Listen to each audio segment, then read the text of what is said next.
Do all these with friends. I hate Friendslop. Every single week we get another Friendslop. It's always the same goofy art style, the same inoffensive approach, the same boring premise. God knows how much I despise streamers and the culture they brought. How much does your transition shit cost?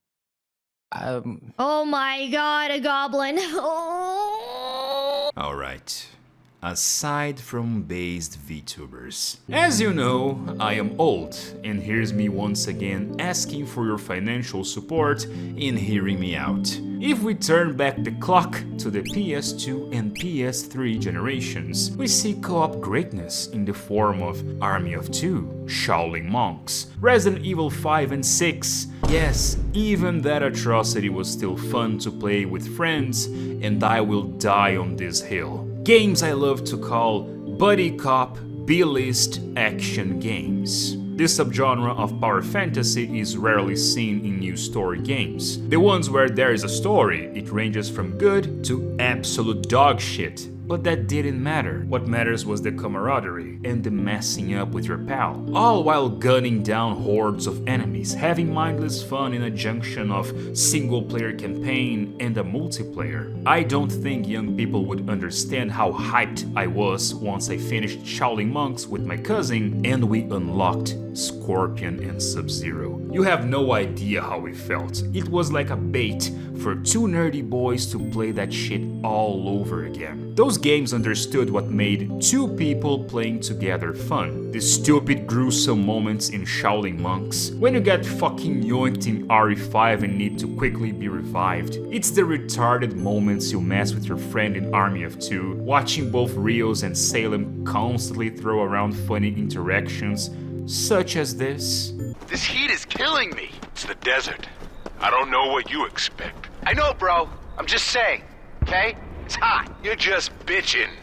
You're always bitching about something. I'm sick of it. But then, right after, you're back to that dopamine loop. Man, we had it good back then. The line between them and this modern shit will never fail to amaze me. How we traded high testosterone shooting and killing for couples therapy. If any of my friends suggested we play this, a brutal beatdown would happen. For some reason, we have tons of co-op titles being released and all of them are so boring. Listen, you can like them all you want, but it's night and day between something like Kane and Lynch and Split Fiction. Playing as a raging balding man just hits different, you wouldn't understand. Games based on that cinematic experience where you just walk, see stuff, mild interactions, some scattered action beats here and there, and then more walking and watching. They all are heavily scripted, uninteresting spectacle, that's it.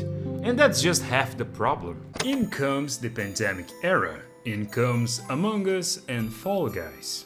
And now a new market establishes itself. One targeted at not only people who play casually, but also people who don't play games at all. The same simple yet effective loop targeted as the go-to multiplayer experience, where you hop in and get out. Skill gap isn't that far off and interactivity is the main premise, which isn't a bad design at all. That is, if it wasn't for their execution. It's always the same art direction, with the same bland task management work that makes me so mad. Why the fuck are you playing a game where you work? Just get a job at that point. Oh.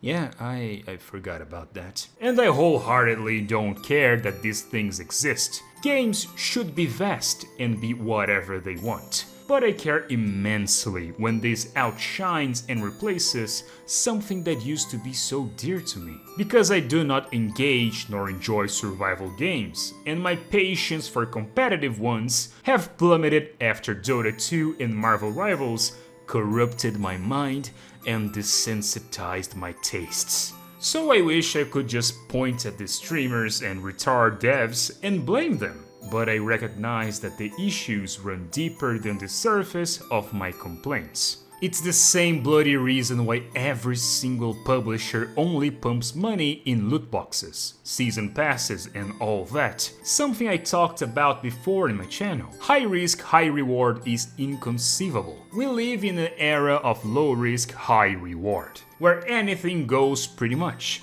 You only need but a concept. You don't even need it to be polished, just presentable enough for it to sail.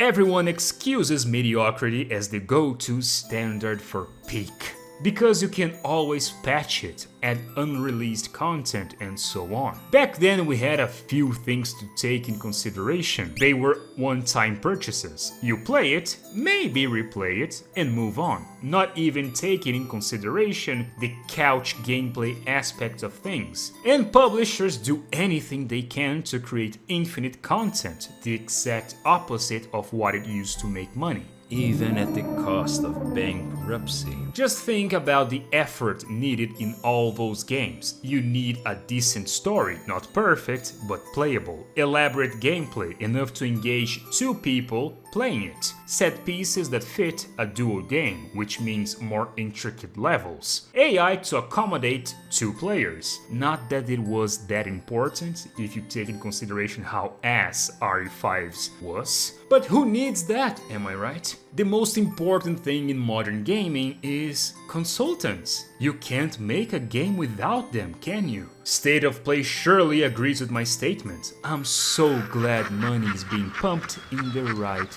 things.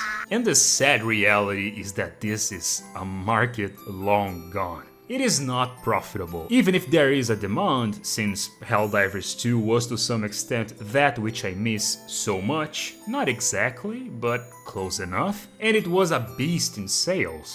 That is, until it was killed. We get games like the new Lego Batman, that is, if you can run it. Or Orbitals, which looks so good visually speaking, despite belonging to Satan. And I'm sure there are other name drops to follow here, but these are not what I miss. I miss the actual action-packed co-op experience in a campaign. It was one of the fundamental pillars of gaming for a very long time after all. And trust me, I wanted to cope with the possibility of co-op with Halo and Gears of War, legends of my glorious teenage years.